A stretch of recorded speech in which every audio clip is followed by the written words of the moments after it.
अभी recent time की बात है, Shwetabh Gangwar talked about his problem ADHD on one of his videos. Basically अगर मोटा मोटा आपको एडीएचडी बताऊं तो basically it is attention deficient hyperactivity disorder. तो अगर आप इसको डिटेल में समझना चाहते हो तो there are many articles about it and Shwetab well explained about that disease in his video. But you know somewhere in that video I found a loophole और a problem. Basically he was asked by his user that जो उनकी ये problem है ADHD, was it self diagnosed और उनका proper एक test हुआ था एंड उसके बाद तब पता लगा कि he was suffering from ADHD and he just simply said that he self assessed himself and that is why he came to know that he was suffering from ADHD. But do you think an average teenager जो relatable होने की कोशिश करता है अपने सामने वाले YouTuber से, वो एक बार भी एक सेकंड भी लगाएगा ये सोचने से पहले कि उससे भी एडीएचडी है? He will see that Shwetabh is having दो सिम्टम्स एंड वो खुद को भी रिलेट करेगा कि मुझे भी थोड़े थोड़े सिम्टम्स हैं and he will simply jump to the conclusion that he is suffering from ADHD। और यही मेरी प्रॉब्लम है। Like nowhere Shwetab mentioned that you should get properly diagnosed before coming to any conclusions।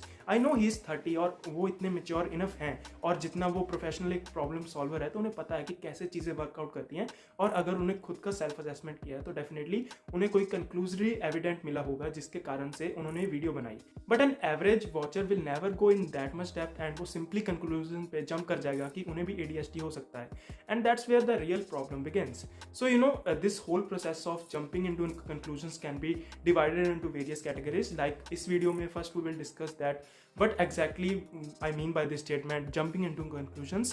Then we will see that why we actually jump into the conclusions and in the end I will tell that what problems it can cause and how you can stop it। So first of all, when we simply jump into the conclusion, it means either we are overgeneralizing the concept or taking an inference in consideration। So मान लो मैंने पिछली video में बताया था ना कि happiness and pleasure are different, but we treat them almost same and this comes under overgeneralization। जब हम किसी दो सब्जेक्ट्स को एक जैसे रिलेटेबल कॉन्सेप्ट्स पे लाके दोनों को सेम डिक्लेयर कर देते हैं और ये सेम और सिमिलर का डिफरेंस ना बहुत छोटा होता है जिसे समझ नहीं पाते most of. And second is inference. Suppose आप किसी सिचुएशन को एक पर्टिकुलर पर्सपेक्टिव से देखते हो and now you see the same other situation from that same perspective और तुम्हें लगता है कि वो दोनों पर्सपेक्टिव्स सेम है इसलिए वो सिचुएशन भी सेम है। Simply saying you just put label on the things and when I address the question why we do so, it comes under cognitive bias. अगर बिल्कुल सीधा बताऊं ना तो हमारा ब्रेन ना शॉर्टकट्स खोजने की कोशिश करता है जिसे ह्यूरिस्टिक्स कहते हैं। बेसिकली वो लाइक एक बहुत ही ब्रॉडर पर्सपेक्टिव को बिल्कुल एक नैरो पॉइंट से देख के उसके असेसमेंट पे ये जजमेंट करता है कि क्या वो सारी चीज़ का कंक्लूजनरी एविडेंट क्या है। Like suppose you search on internet that I am feeling pain on left side of my heart and then you see an article talking about heart attack and the symptoms। You saw one symptom there, you match it with yourself and then you come to the conclusion that it must be a heart attack। But that's not how the medical and all other illness works। And when we talk about the medical terms, it is known as premature closure। जब हम किसी disease को किसी एक symptom पर जो कि illusion भी हो सकता है अगर उसके बेसिस पे उस होल को डायग्नोज कर देते हैं कि we are suffering from this disease, then this is called premature closure. Like जब हम बात करते हैं ना ADHD जैसे मेंटल डिसऑर्डर्स की, तो कोई भी श्वेताब गंगवार की वीडियो देख के ये खुद को कह सकता है कि that I am suffering from ADHD and you know what he will do, he will make excuses और get into the loophole of ignorance.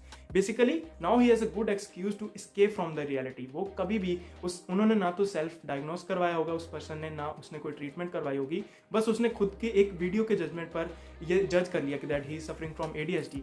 और अब जब वो कोई काम करने लगेगा ना, he would have that perception कि ये मैं काम इसीलिए नहीं कर पा रहा कि शायद मुझे ADHD है, और जब असल में ऐसा कुछ हो भी नहीं सकता। May be he is making excuses, may be he is procrastinating.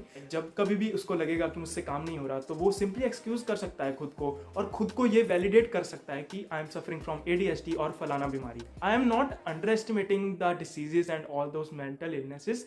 All my point is that don't simply jump to the conclusions and really slow down when talking about such serious mental problems। Mental illness होना कोई बुरी चीज़ नहीं है, but mental illness को खुद ही diagnose करके और उस knowledge के behalf पर जो तुम्हें सिर्फ एक 15 मिनट की वीडियो से मिल रही है is wrong। And that is why I feel that when we talk about such diseases, we should actually gather more information before jumping to any conclusions। Like Shwetab is a professional problem solver। तो अगर वो बोल रहे हैं as I said earlier that तो उन्हें पता होगा what he is actually saying, but a normal teenager may know or may know not about this whole fact। यहाँ पे ना एक और बात कंसिडर की जानी चाहिए, like which is called logical fallacy. Now suppose I tell you statement he is a politician. तो जब पॉलिटिशियन सुनते हैं तो सबके दिमाग में सबसे पहले ये आता है कि वो एक बहुत ही बड़ा पापी होगा और वो सबको हेट करता होगा और सिर्फ अपने प्रॉफिट के बारे में सोचता होगा। But that's not the truth always. Like this is called logical fallacy, जब आप किसी एक कंसेप्ट के ऊपर सबको जनरलाइज कर देते हो।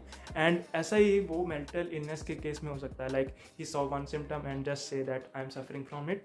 And so in the last, I can say the value of this video is just don't simply jump to the conclusions and first gather enough information about it.